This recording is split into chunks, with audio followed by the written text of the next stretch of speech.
2019-এর প্রিলিমসের আমরা শেষ কোশ্চেন করতে চলেছি। তো আশা করি তোমাদের ভালো লেগেছে। যদি ভালো লাগে অবশ্যই সাপোর্ট করো। তো আমরা এই অঙ্কটা করে নেব। দেখো, এই যে আমাদের এ বি, এই যে সময় কার্যের যে অঙ্কগুলো, এইগুলো এই সময় কার্যের সমস্ত অঙ্ক সুবির দাসের আমার প্লে লিস্টে করে দেওয়া আছে। আশা করি তোমাদের ভালো লাগবে। দেখো, এই ছকটা একটি রামবানের ছক।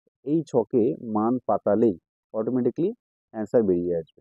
দেখো, প্রথমে এখানে কোথায় কি লিখবো সেটা আমি একটু বলে দেবো। এখানে আমরা নামগুলো লিখবো, কে কে কাজ করেছে। ঠিক, এখানে তাদের সময়গুলো লিখে নেব, কে কত সময় ধরে কাজ করেছে। আর এখানে কার কত এফিসিয়েন্সি, কার কত ক্ষমতা, সেটা লিখে নেব। হ্যাঁ, সেটা বের করার নিয়ম আছে, আমি বলে দেবো। আর এখানে টোটাল ওয়ার্ক লিখবো আমরা।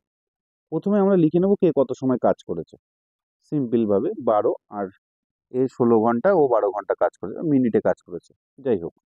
তো এদের যে এলসিএম না, এদের লসাগু করলেই আমরা কিন্তু এদের টোটাল ওয়ার্ক কতটা কাজ করতে হবে সেটা আমরা পেয়ে যাব। এটা খুবই মানে উপকার দেবে আর কি এই অঙ্কের সময় বাঁচাতে। 12 আর 16কে যদি আমরা লসাগু করি কত হবে? 48। ঠিক, এবার দেখো, টোটাল ওয়ার্ক, যে টোটাল কাজটা, সেটা কিন্তু সময় আর এই এফিসিয়েন্সির গুণফল। তাহলে সময় আর এফিসিয়েন্সি গুণ করলে যদি টোটাল ওয়ার্ক আসে, তাহলে সময়কে আমরা কি করব? টোটাল ওয়ার্ক দিয়ে ভাগ দিলে এফিসিয়েন্সি পেয়ে যাব। তাহলে 4 × 48, আর এদিকে 3 × 48।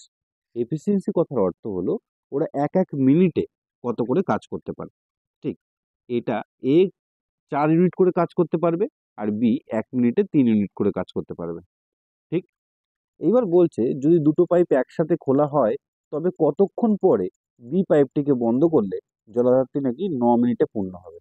তাহলে জলাধারটি যদি 9 মিনিটে পূর্ণ হয়, তার মানে এ নিশ্চয়ই প্রথম থেকে শেষ পর্যন্ত 9 মিনিট কাজ করেছে। ও 1 মিনিটে 4টে করে কাজ করতে পারে, তাহলে 9 মিনিটেও কতটা করতে পারবে? 4 নং 36 ইউনিট। ঠিক, এই 36 ইউনিট কাজ কিন্তু এ একা করেছে। তাহলে বাদ বাকি যে 12 ইউনিটের আমাদের কাজ, এই কাজটা কে করবে? অবশ্যই বি করেছে। তাহলে বি 1 মিনিটে 3 ইউনিট কাজ করতে পারে, পার মিনিটে 3 ইউনিট করে কাজ করতে পারে। এই 12 ইউনিট করতে ওর কত সময় লাগবে?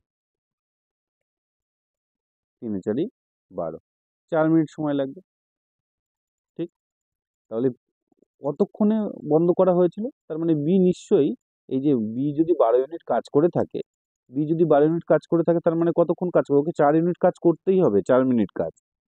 4 মিনিট কাজ না করলেও 12 ইউনিট কাজ কখনোই শেষ করতে পারেনি। তার মানে নিশ্চয়ই এই 4 মিনিট পরেই বিকে বন্ধ করা হয়েছিল। আশা করি তোমরা বুঝতে পেরেছো। সবাইকে অসংখ্য ধন্যবাদ।